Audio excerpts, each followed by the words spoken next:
Hai, ketemu dengan Liana di Dapur Peranakan.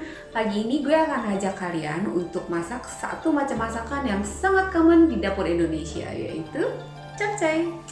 Konon katanya capcay ini zaman dulu-dulunya itu sebenarnya adalah masakan kreasi koki istana. Karena raja zaman dulu itu nggak mau makan sayur yang sisa, maka oleh koki istana dibikin masakan sayuran campur jadi satu dan jadilah capcay. Capcay sendiri artinya sebenarnya itu adalah sayur-sayuran. Jadi ada orang yang bilang bahwa capcay itu harus 10 atau 11 macam sayuran. Itu sebenarnya nggak tepat ya, karena capcay itu sendiri artinya adalah sayuran. And today gue akan ajak kalian untuk masak capcay yang benar-benar sayuran, nggak ada dagingnya sama sekali. Kita akan lihat jadi seperti apakah nanti sayur-sayuran ini kalau dimasak jadi satu. Oke.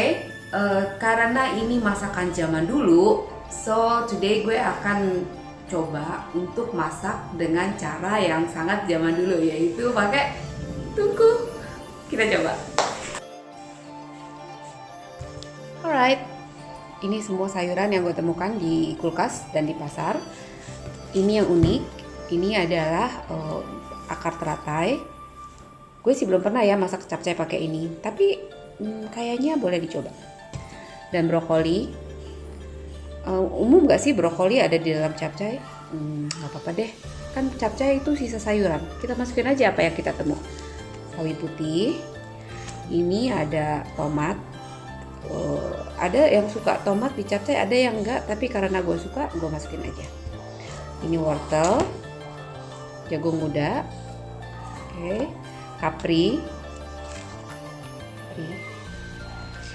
Dan ini gue pakai jamur ya, gue pakai 3 macam jamur karena gue adanya ini. Sebenarnya mau berapa macam jamur nggak apa-apa sih, nggak ada pakem yang pasti capcay itu harus sayurannya apa. Dan ini gue pakai bawang bombay, dan untuk bumbunya sendiri gue cuma pakai 2 macam, yaitu bawang putih dan bawang merah, nanti dihaluskan. Nah, sebelum masak capcay kita harus klasifikasi dulu semua sayuran ini berdasarkan kerasnya dan tingkat kematangannya ya. Pertama yang harus diklasifikasi itu adalah yang paling keras dan lebih lama masaknya, yaitu kita geser ya, wortel, akar teratai, brokoli, dan ini jagung. Sebenarnya ini semua beda-beda tingkat kematangannya. Nah, untuk menyesuaikan mereka supaya bisa matang berbarengan, besar dan tipisnya potongan itu juga mempengaruhi. Jadi nanti ini akan dipotong tidak terlalu tipis, ini juga tidak terlalu kecil, yang ini pasti tipis, dan ini juga akan dipotong tipis nanti. Nggak perlu direbus ya, banyak orang-orang takut sayurnya nggak matang terus mereka rebus, itu sebenarnya nggak penting.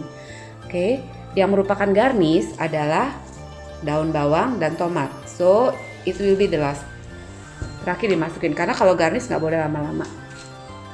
Ini boleh dimasukin barengan ke sini.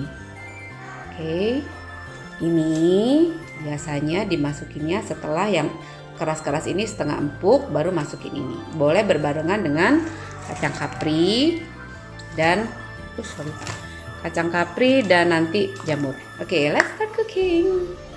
Oke, sekarang kita udah siap, kita mau masak. Ini dibantu pakai kipas anglonya supaya apinya tetap terjaga besar, karena masak capcay itu apinya harus besar. Kita mulai dengan bawang.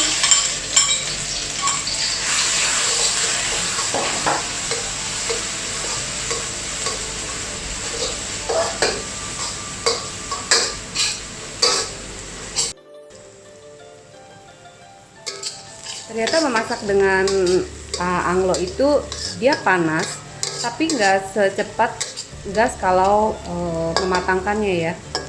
Jadi wanginya itu sempat kecium dulu gitu aromanya, and it's good. Oke, kita tunggu sampai bawangnya matang.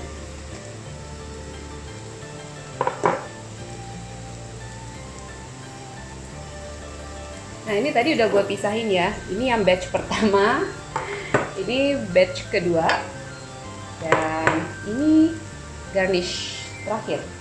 Untuk bumbunya pun gue hanya pakai ini gula, garam, lada putih, dan kaldu jamur. Apalah masakan Chinese tanpa MSG. Oke. Nah, udah kuning dan wangi.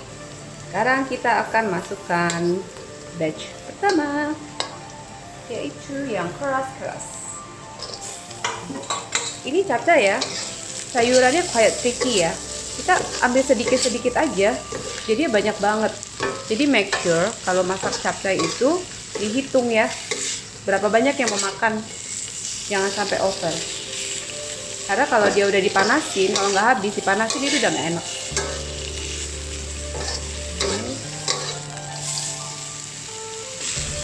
Kalau masak sayuran ini ya, dia jangan buru-buru dikasih air supaya matang.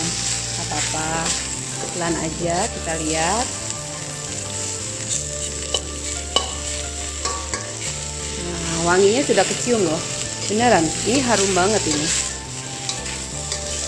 Tapi kalau yang nggak terbiasa pakai kuali seperti ini, mendingan pakai teflon ya.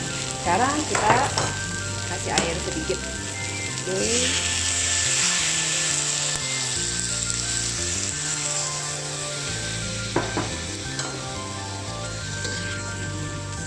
Lalu kita masukin batch yang kedua. Oke. Oh, this is gonna be fancy.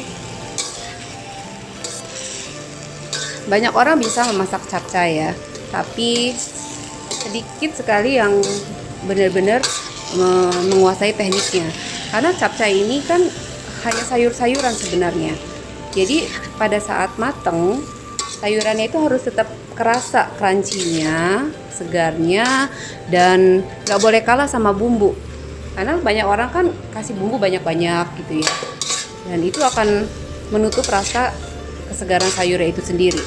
Jadi masak capcay itu kita itu sebenarnya less bumbu ya, bumbunya sedikit karena masing-masing sayurnya itu harus terasa kesegarannya.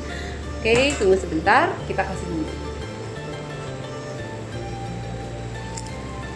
Kasih gula sedikit, garam, lada putih, dan kaldu. Nanti terakhir baru dicicipin ya, apakah rasanya sudah cocok dengan selera atau belum. Tapi yang harus diingat adalah hasil akhir dari capcay ini, kesegaran sayurnya harus tetap berasa dan nggak boleh kalah sama bumbu. Dan gue nggak pernah masak capcay itu pakai saus tiram ya, karena saus tiram itu akan menutup rasa asli dari sayurannya sendiri. Nah, ini udah mulai layu, gue akan kasih air sedikit lagi, lalu akan ditutup.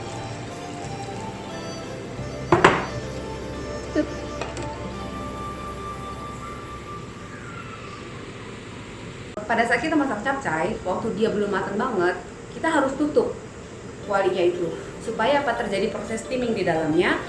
Sayurannya itu bisa empuk dari dalam, tapi di luar masih tetap crunchy dan nggak perlu terlalu lama masaknya. Karena sayuran capcay itu dia harusnya itu dimasak dengan waktu yang sebentar dan api yang panas, api yang besar juga supaya matangnya cepat gitu ya. Makanya masak capcay itu begitu dia masuk ke sayuran yang kedua, tutup langsung. Nah, habis ini kita akan buka, dicicipin. Kalau udah oke, masukin garnish, aduk, tutup sebentar, angkat. Oke, sekarang kita cobain ya, apakah rasanya sudah sesuai. Oke. Dan the last thing yaitu garnish. Setelah masak garnish, kita tutup lagi sebentar, dan ingat nggak boleh lama-lama karena garnish ini kan tujuannya mempercantik ya. Brokolinya masih tetap hijau kan, walaupun nggak diblansir, semuanya warnanya masih sama, dan inilah yang harusnya ya. Jadi tidak boleh berubah warna dari capcay sayuran itu sendiri. Oke, kita tutup lagi sebentar untuk mematangkan wortelnya.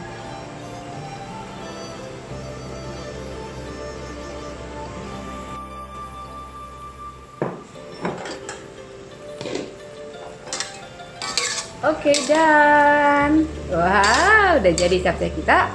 Sekarang mari kita coba. Harum. Kalian boleh pakai kuahnya dikentelin boleh ya, pakai maizena. Tapi gue nggak suka. Gue lebih suka yang seperti ini. Let's try. Oke, akhirnya jadi juga capcay kita. Sekarang kita coba. Pertama dari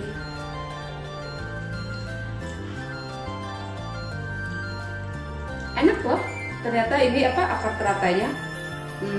Malam cobain 2 kali.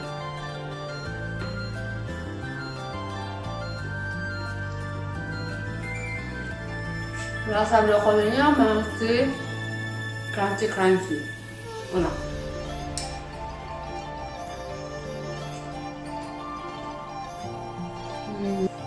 Oke, sekian dari Dapur Peranakan buat hari ini. Kita akan ketemu lagi di video berikutnya dengan resep lainnya.